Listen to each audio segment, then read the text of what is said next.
Welcome to the Kids with Big Emotions podcast. I'm your host, Andy Clark, and today we have with us an amazing guest. We have Rose Couse. Thank you so much for being here today, Rose. Thank you so much for having me. I'm so excited. I know that I can't do an introduction justice for you, so I'm going to have you introduce yourself to everybody and why you got into doing what you're doing as well. Okay, so first and foremost, I'm a mom of two adult children, two adult boys, and a grandma now of a 2.5-year-old. After 40 plus years in the field of early childhood in many different roles, but always in the field, I retired but I was still so passionate about how children learn and develop and how parents can be supported. And my real passion is emotional resilience. So in 2022, I started a blog about child and parent resilience. And then just this past year, 2024, I started a parent coaching business. So it's all very new and I'm learning lots, mostly about the business aspect of it, but very excited. It's amazing when you do have this passion, when you have this love for something that you're doing that's so big inside, and then you're like, I'm going to create a business, and you learn all about the whole other side that you didn't think would be a part of this. And when all you want to do all day is work with the kids, is work with the parents. Exactly. And you have this whole learning curve on the other side. You have so much experience. So it's fascinating because if I'm understanding this correct, you've spent most of your career working with the kids. Actually, I'd say the last 20 years, I was in a supervisory role. So still working with the children, but also working with early childhood educators and supporting families. Amazing. So you've been a lot with the kids. Yes. And then you've been helping other educators working with kids. And now you're getting to really come to that other side of the parents, of the things that I'm going to make a whole assumption here that when you're working with the kids, you'd be like, oh, I wish I could help this parent with this and that. And now you're able to kind of come full circle. Yes, that's right. Yeah. So when we're thinking of these kids and you're seeing all these kids, I'm in a classroom, I'm guessing. Yes. Yeah. So in a childcare setting. So you're seeing these kids, and what was something that really, really stood out that you wished you could help the parents with? That's a really good question. And I'm actually going to go in a bit of a different direction. And I'm going to talk about myself when I became a parent first, because I thought my education and experience in early childhood education was going to be enough for me to be the parent that I wanted to be. And the biggest surprise for me was that it was a lot about me. And I had to learn a lot about myself and that self-awareness and how important it is to take care of ourselves and learn to manage our own emotions. So if there was anything I wish I could give that kind of support and nurturing and care to parents. It's so fascinating to say this because this is the thing that has resonated in so many of the interviews that I've had. And we had this one therapist on that worked in crisis in hospitals with kids, like kids that were admitted with really big struggles. And she said that she had never, ever met a child who had been admitted for their struggles because a parent took care of themselves. And this is such a thing where we feel so guilty and we feel ashamed and we feel like, and I'm saying we, I'm putting words in other people's mouths. So hopefully maybe some people aren't feeling this way and maybe their parents have already taught them and broke a cycle. But I do believe that there has been it's a traumatic cycle that needs to be broken, where as a mom, we feel that we should put our needs at the very bottom. Yes, and we don't talk about it enough. And like I said before, like for me becoming a parent, that was the biggest thing. I think I found myself reacting from default patterns, things from my own childhood. And some of this learning's been in hindsight now. Like it's hard when you're in the middle of it, but I did not feel good about how I was responding, right? Or how I was reacting. And it had to come back to figuring out what was going on for myself and taking care of me. And then that came back to me when my boys were 6 and 9 when my husband died suddenly. So again, like my total focus became on my children because that was the most comfortable and easiest thing to kind of manage at the time. But I really, and again, some of this is in hindsight, like I really had to take the time and energy to work on myself to be Yeah. able to provide for them. So I'm sorry to hear about your husband. I can't Thank imagine all that you went through and got through with that. Yeah, In thank you. It's been many years now, and like I say, my boys are adults now, Mhm. but I feel like I'm still learning about that, and that's a passion of mine is helping parents through difficult transitions and changes in life. So the one thing you did say is that in hindsight, I could go back and see this. And in hindsight, and this is something too, when I was working first responders, I'm seeing things they're not. And then I transitioned and I was working with burnout with just anybody. And I'm realizing everybody was interviewing that had been in burnout, that was struggling. They only realized it once it got really extreme, when like being hospitalized, losing sight in an eye from the stress, and Mm. health issues, all of these things that it's really, really, really hard when we are going through it to notice the signs. And maybe, not maybe, I know that people would really benefit if you and I could dive into it so that, because we don't notice it when we're in it. Let's talk about what the hindsight was like. What exactly were your behaviors? What were your thoughts? What were you feeling? I think so, specifically around like grief, supporting my children through grief while grieving myself. I really had a lot of, I had fear that I would not be able to do it. I had this feeling that everyone was watching to see how I was managing.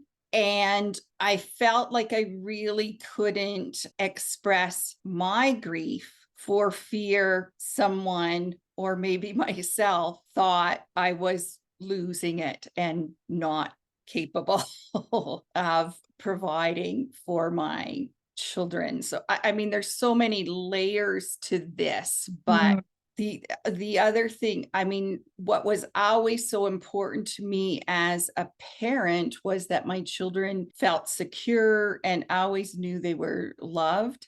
And I really had this doubt of whether I could provide that.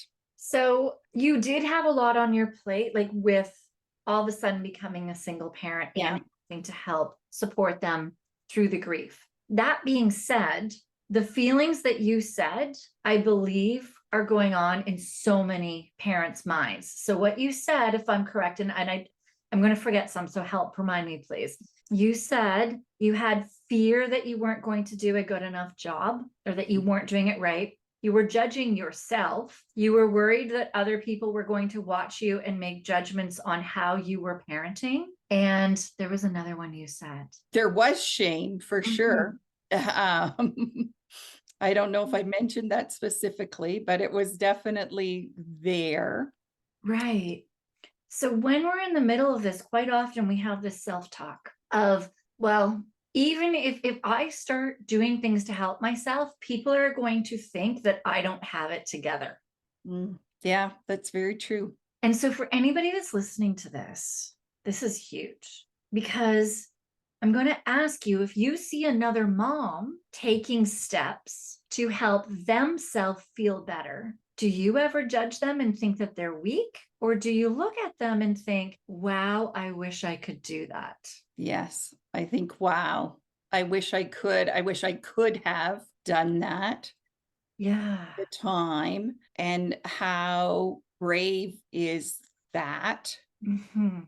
And I also think there's a lot of judgment about what that self-care looks like and Yeah. how people do that, right? Mm, So, right. And yeah, let's dive into that in a sec because something yeah, you just said, I 100% want to let people know what self-care can look like because I think it's just such an overly used word. yes, yes, Something you said, if I'm paraphrasing what you said about this woman, you almost would look up to that other woman and see their strength and their power in them and wish that you could do it.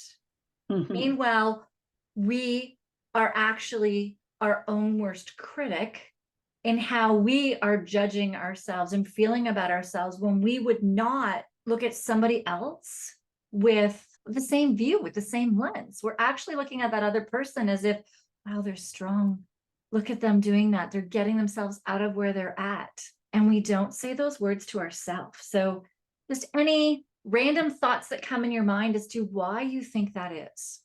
I think part of it, when you say strong, I think for myself, and I think this may resonate, is that I think we often have this idea that strong is independent, doing it ourselves, not having big emotions, like kind of staying the course, right?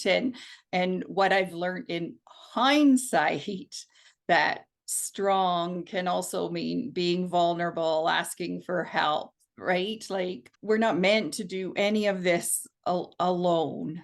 No. And had I been your friend at that point in time and you came up to me and said, Andy, I'm afraid and I'm worried I'm not going to be a good parent for my child, I would have just given you the biggest hug and let you have this place to melt into and to feel safe and to let that off of your shoulders and to take some on somebody else's shoulders. It's just so fascinating how we are conditioned to believe that we shouldn't be sharing our vulnerable feelings. And yes, you should. Feeling that feeling is very valid. Feeling the fear, Yeah. so valid. Wondering if you can be enough when your spouse passes, so valid. Yeah. And I think there's so much validity in like finding people in similar situations and stuff. And I think that often now, because aging myself, but it was before internet and social media, etc. at that time. And I now follow some young widows who are sharing in the midst, like as they're going through it. And I think, wow, like that would have been so validating for me, right? And I did do a bereavement group at the time, and I remember when it was suggested to me, I thought, yeah, no way, like that's the worst idea. And I'll go because I didn't have the capacity to argue with it. I'll go, but I'm not going to talk. And then I can say I tried it, and I won't go back. And it ended up actually being the best thing, because it was a group of young parents in a similar situation. And for me as well, when I pulled my son out of school and was trying to figure out how do I help him? What do I do? I'm lost. I have no idea.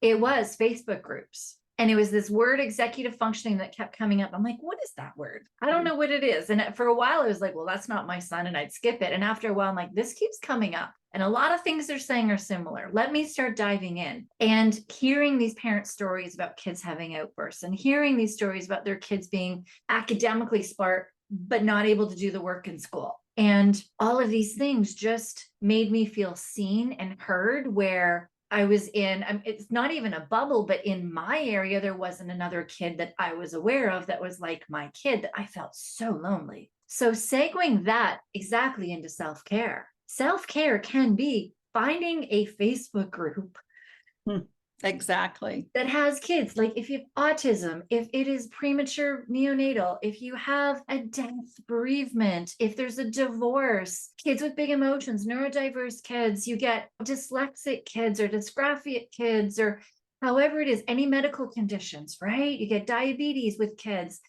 Any of these things, you find a group so you don't feel alone, is an amazing, simple first step for self-care. Exactly. I think also there's a big challenge in that there's so much information out there.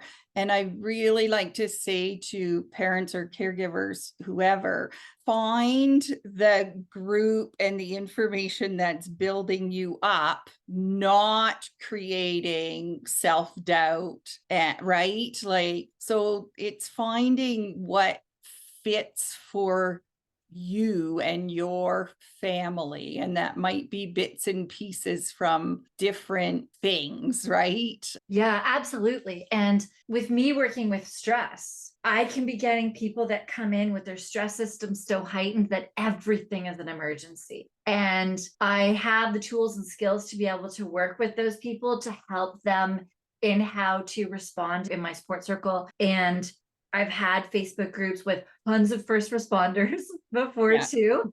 And I had responders all over North America, UK, and Australia in that group. And we did have to make sure that we were able to help them have the tools that they needed to stay regulated. And Yes. there's also somebody else that I follow, Robin Gobble, who works with trauma in kids, and her group as well. She only opens it up every like couple of times a year, because she actually has a team that helps all of these parents coming in that are struggling with their nervous system because of how much their kids have taxed their nervous system, and where they're at. And they work on making sure that the parents in the group are able to get themselves regulated, and it can be a supportive group versus a group where there's always fires, always emergencies, always things. And that's where too, like I noticed my local, I am hardly ever on it, but there's a little local Facebook group for my little area in Toronto. And it's getting a little better, but there's always some people that have to put in these comments, and they spend all day in Facebook groups reacting Yes. to Yeah. everything people say. So absolutely what you say 1,000% is to make sure that it's a group that's regulated. And regulated, I mean, where not everything's an emergency. There's not fires. Yes. Everybody is kind and caring to one another. People are open to different ideas and opinions Yeah. and thoughts, and making that's a really, really good point. Really good point. Yeah. And also that it meets the needs of your family, right? Like every family is so unique and things. And I find, so I mean, there's so many things out there, right? And sometimes people will latch on to like a certain kind of parenting, but then because there's like bits of it that don't fit, or it, right, it feels like they're failing, but it's not. It's just not for your family. Yes, yes. I mean, this world would be so boring if every family was run the same way, every parenting style was the same, every kid was the same, they're all react. It would be so boring. Yeah. So we need to have that variety, and nobody is ever going to fit into a box in my world. So Yeah. yeah, you'll never ever, and that's, I think too, setting that expectation of going into a group is that there are definitely going to be things that will resonate and things that won't, and Yeah. finding and understanding which pieces you're going to take. Because I used to go into things and think, I used to take courses and not be like, okay, I'm going to be 100% everything that this coach says. And Yeah. I've realized that no, I need to put my personality in it and my beliefs and what works in my life and for my people. So yeah, that's really important. Yeah, and how to adapt it. And you've mentioned a few times that regulation, which is like so important and so hard It if you're is. in constant stress, right? Like, It is. So that is a huge form of self-care as well, is learning how to just be regulated. So Yeah. how would you help a parent with that? I think, again, it would depend on the individual circumstance, but certainly something I've really been trying to look at for myself and to share with others is this concept of body budget. Lisa Barrett Feldman, I think, is who has coined this. But the basic is that there's things that are replenishing our budget and there's things that are depleting it. And I think it's really important that we are aware of that. And I think it's that awareness. Parenting can be so sensory overwhelming. And I think it's important that we're aware of those things, right? Self-care, we tend to think of like the big things, but I think if we look at it as body budget, it's like, okay, like the volume is stressing me, right? Like is dysregulating me so that I can adjust. Or it's like when I'm driving and I'm in heavy traffic or I'm navigating, I turn the volume down, right, on my music. It's like there's this constant give and take. So I think it's an awareness of what's happening internally for us and then making small shifts to balance that. Really, yeah, because if we think of that, if we can't connect with our own body feelings, how can we connect with another individual? And we take that, we don't often think of that being broken down the way you just said that. So if we want our child to be able to stop and pause and listen or change their state. Meanwhile, we're not even aware of our state of how, if our stomach's knotted up or we're feeling something in our shoulder or something's cramping or we're moving or however people feel the body, like you might feel your head's tight or you're getting a headache or sinuses, your nose starts running. Like, what are the signs in you? Your hands are clenching, your breathing's picking up. If we don't notice these signs in ourselves that we're becoming dysregulated or that something is stressing us out, then it's really hard to ask our kids to do that if we're not even able to set that example for them. And being able to sit in that ourselves and feel that ourselves models it for our kids. And it's also self-care. Yes, that what you've just said, that's so important. I think that attunement to our self, to our internal experience is so important for us to be able to attune to our child's internal experience, right? And we really need to be able to narrate that and support them in that awareness of their own internal, right? Like it's such a big piece of.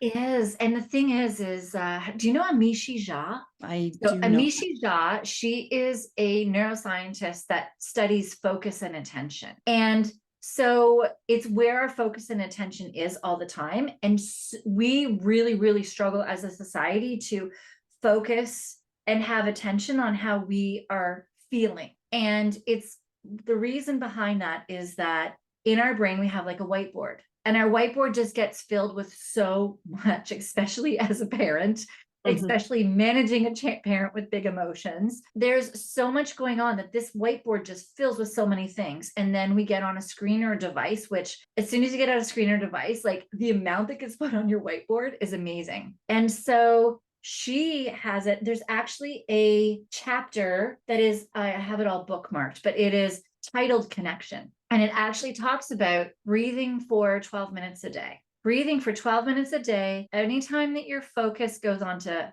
everything in your to-do list and you notice it, you just bring it back to the breath. So bringing it back to literally the breath, feeling as it's coming in, feeling it, filling up your lungs, filling up your belly, feeling it coming out. If you focus on that, you're actually focusing on the present, the right now, which is something that we don't do. And when you don't do that, you can't be connected. So she talks about doing that for 12 minutes a day and how that starts clearing your whiteboard, because over time, it takes you weeks to be able to actually do that without your mind being on all the everything else that's on that whiteboard. And it starts wiping away that whiteboard and being in that moment, and allows you to actually connect. And I just have my husband, my son, there's other parents on his curling team and stuff that I've actually just talked them all into doing this with me. I've done it tons in my groups, but I'm like, hey, let me do this with my family. So it's just one of these fun things that we can do to connect. And that in itself is self-care. It is. And I love that analogy of the whiteboard and finding the things that can clear some things at least off of the whiteboard, right? And yeah, I've heard that 12 minutes before, like that's kind of a magic number. Is if you Yeah. can And do that being that said, when daily. you're starting out, you can do 3 minutes. Yes, You yeah, can do then 5. You can bring it up until you can do 12. yeah, Right? So that is one of the dads in my group was like, do I have to do 10? I'm like, nope. What are you comfortable starting with? yeah. And it doesn't have to be like 3 minutes a day is better than nothing if you can consistently do it and consistently start to clear that whiteboard. You start being able to be in the moment instead of being reactionary. And that is self-care. Yes. Yeah. So with other tips of self-care, what are other tips of self-care that you believe in, that you practice?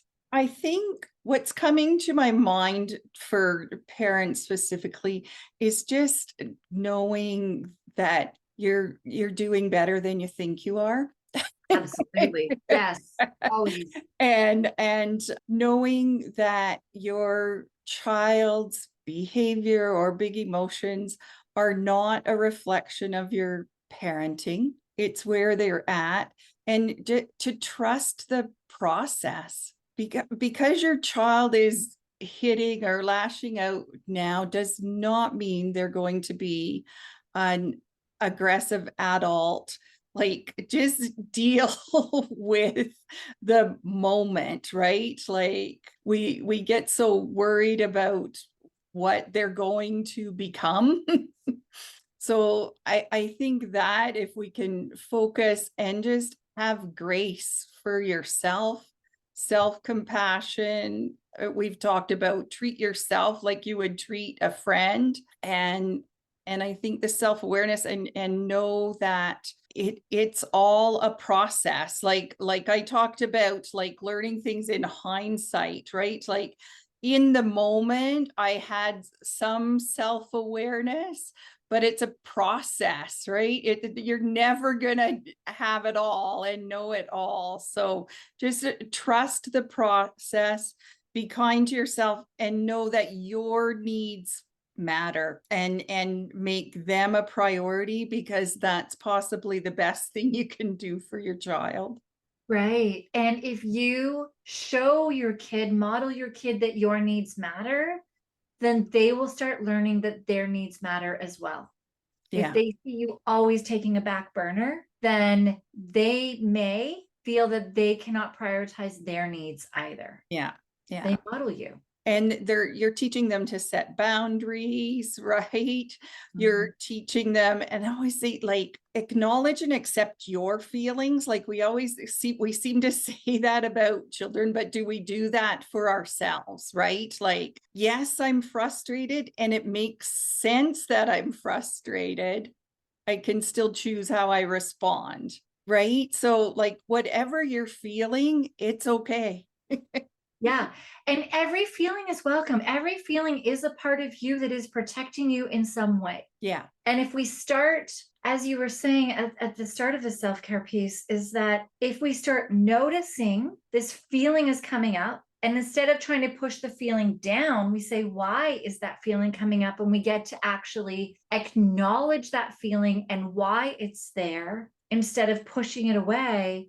We can actually work to help us get through that feeling instead of stuffing it behind and then it just erupting later on. yeah, because your feelings are teaching you about yourself, right? Yeah, So yeah, absolutely. it's a big piece of that self-awareness, and just accepting that they're okay. Yeah. Like, And something you said earlier too is that your child will be okay. And I know I've said this to my son many times for years now, is that there are tools and skills that he has now that many adults do not have.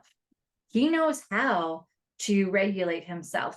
He knows the tools. He doesn't, he's Yeah. still, it's not always 100%, Yeah. but I can see him working on them. I can see him taking them out.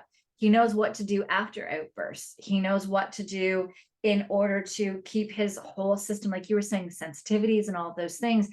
He knows and he is aware of what they are for him and how to make his environment as best as possible. So let's say he does have a birthday party coming up and he wants to eat the cake and the pizza. He knows what to do the days before in order to make sure that his system is strong enough to be able to handle that. Because for him, the gluten, the dairy, the sugar, all Yes. those things, Yeah. he knows they affect him, but they will affect him less if his system's stronger. That so many adults don't know that. And I keep telling him that, yes, it has sucked that we've had to work through a lot of these things, but the tools and things he has now, he is going to be set as an adult way more than most adults are. That's huge, because he's like for that purpose diet, but he's also probably really just aware of his internal experience, right? Because he's had to have that focus and things. And I think that's like one of the best things that we can do for ourselves and our children, is kind of that awareness of our internal experience. I had a thought to another thing about self-care. Sorry, I'm going all over the place, but I get so excited. Is that parents, I think, often focus so much on what they feel like they're not doing right. And I think if we can just focus on the things that are going well. So I always will suggest to parents, start with like, I suggest before bed, because I feel like that's when we start to ruminate about all that went wrong in the day. Is like, what are the 3 things that went well today? What are the 3 things that brought me joy or that I was grateful for today? And focus on those things, I think, can be huge. I mean, I do that myself. I have a book by my bed and I write down 5 things I'm grateful for each night before I go to bed, because it changes my mindset before I go to sleep. So I really recommend that, like, focus on the things that bring you joy. And we always talk about self-awareness too, as being like, what are the things that I need to improve? And I think it's also about what your strengths are, what your interests are, what brings you joy, what's important to you. So let's focus on those things. Yeah, and what you just said, the joy is a big one that I hear, that as parents, we lose our sights on what brings us joy, because everything is all about our kids. And then our kids don't see us enjoy with things. And then they don't learn that that's okay for them to be like that as well when they're an adult. Like we feel that things should change. Like people will watch kids just unabandonedly playing, jumping in puddles and doing these things. But as we get to be an adult, it's almost like there's this shift that, oh, we can't do that. As an adult, you can't just be in your joy almost, especially as a parent, you have to sacrifice. And our kids are watching, our kids are modeling us. Yeah. And yeah, I mean, I'm going to ask anybody listening to this episode that, do you know what brings you joy? And if you don't, that's okay. You're not alone. Yeah. Not alone. Start thinking about something at the end of your day. What made me happy today? Or what would I like to do tomorrow? And it could be, honestly, this probably won't bring joy to a lot of other people, but for me, before we recorded this episode, I'm always clearing this, so it's not going to impress a lot of people, but I love to go and clear the drains outside. There's something rewarding about, like, we just had a huge dump of snow a few weeks ago. Literally, while I was in a meeting earlier, the dump trucks came by with the backhoe loaders and we're starting to scoop all the snow into dump trucks because we don't have tons of room for it here. And they covered up one of the vents that my son and I shipped yesterday. My son loved it. He was like picking all this chunk of ice over the vent and clearing it. And we got all this water draining into it. He was so happy and he was satisfied too. And it brought us joy. He was smacking this ice and I was too close a few times and just got sprayed with all this water and stuff. And we were laughing and giggling and having that joy. And then when they got it, they covered it up today. We went out before this interview. I'm like, oh, the drain got covered again. And he goes, let's go out. So we uncovered it and we had smiles on our faces and it brought us joy. So it can be these small things that maybe for nobody else listening that would bring joy to.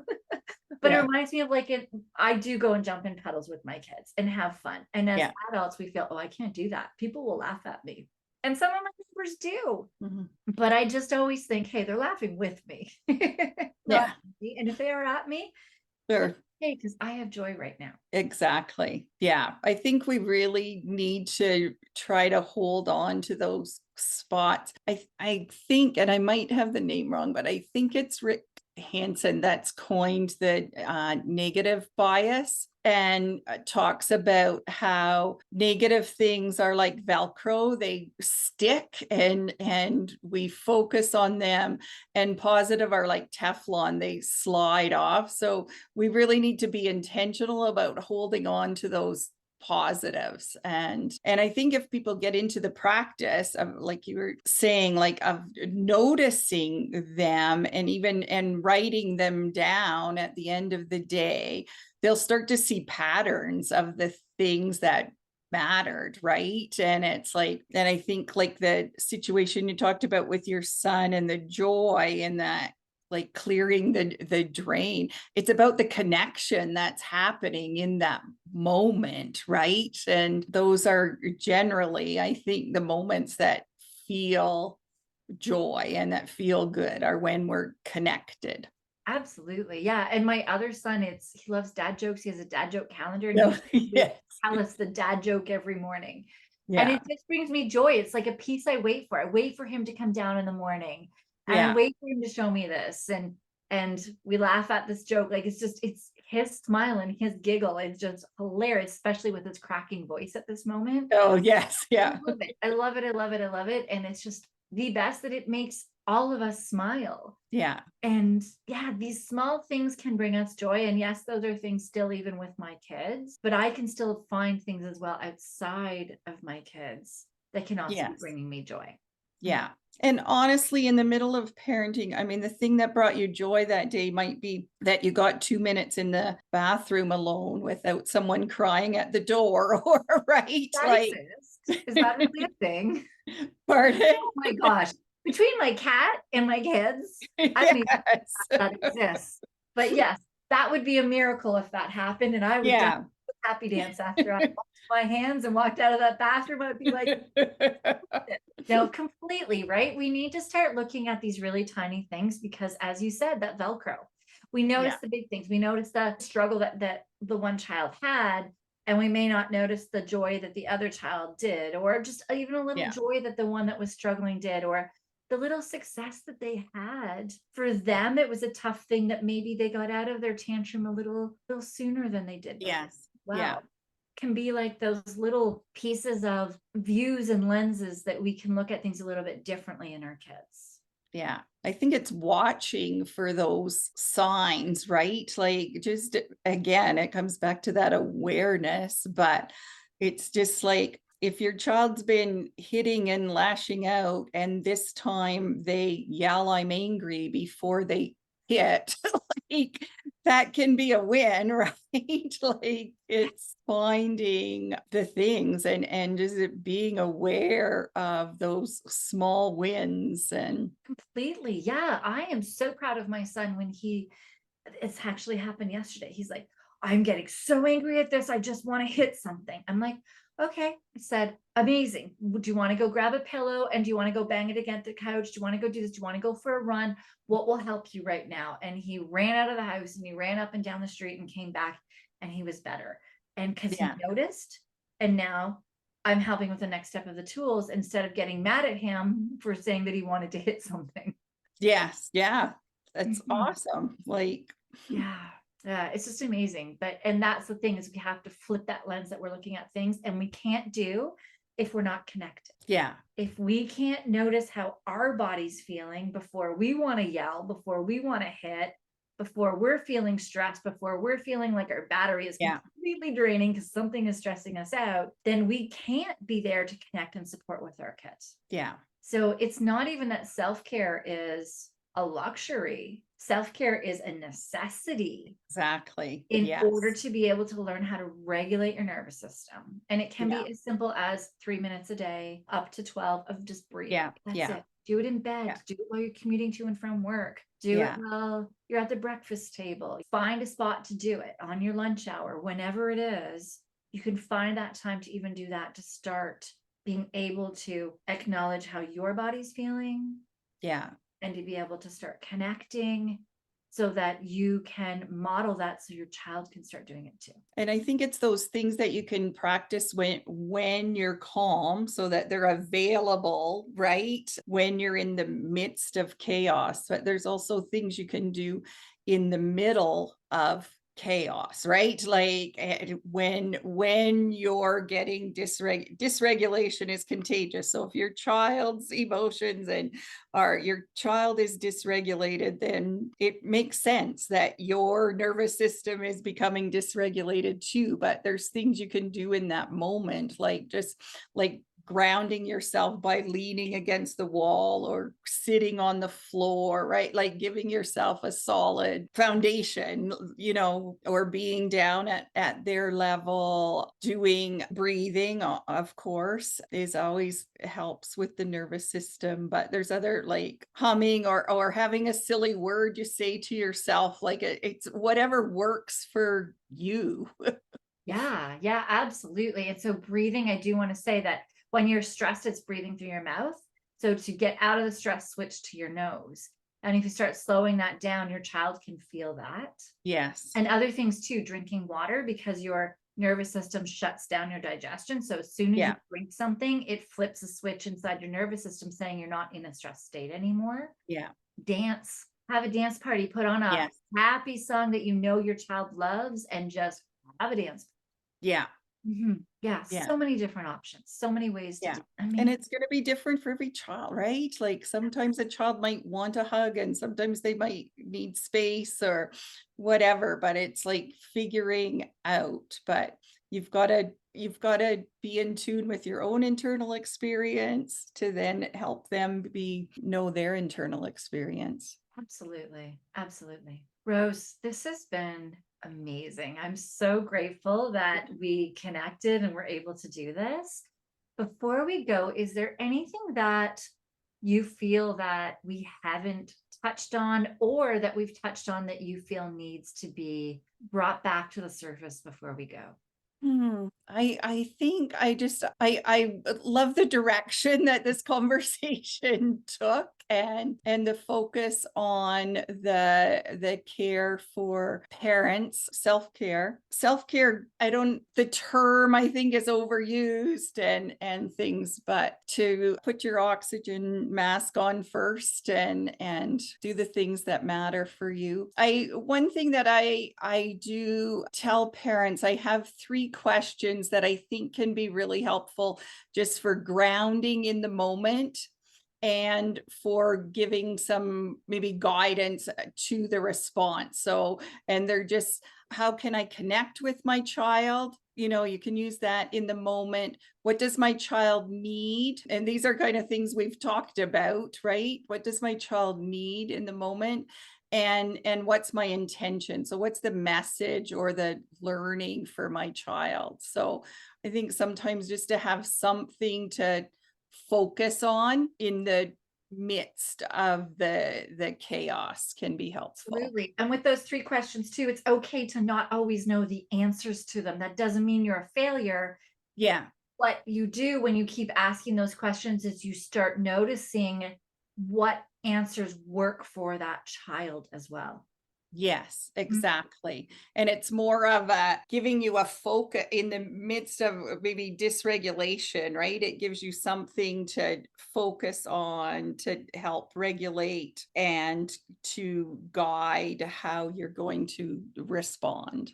Yeah, the biggest thing too about dysregulation and going into connection is being able to shift yourself into the present moment. So Yes. asking those questions that are present moment questions helps you from creating all these stories and getting into all these big things and having Yeah. these reactions and really stopping and thinking, okay, what can I actually do? What do I have control over right now? What can I do Yes. now? Amazing. I love that. That's so great. All right. So Rose, we have your email address and we have your Facebook and your Instagram. I would highly suggest for people to go on to Rose's blog. It's great on your website. Just going through it, I'm like, oh, these are, I was like, we can talk about so many things in here. You will love, love, love Rose's blog. She does have about children's grief as well. So if anybody is, that does definitely resonate with you as well. Rose has some Yes. great information there as well as on her social media. So go into the show notes, go and check Rose's website out,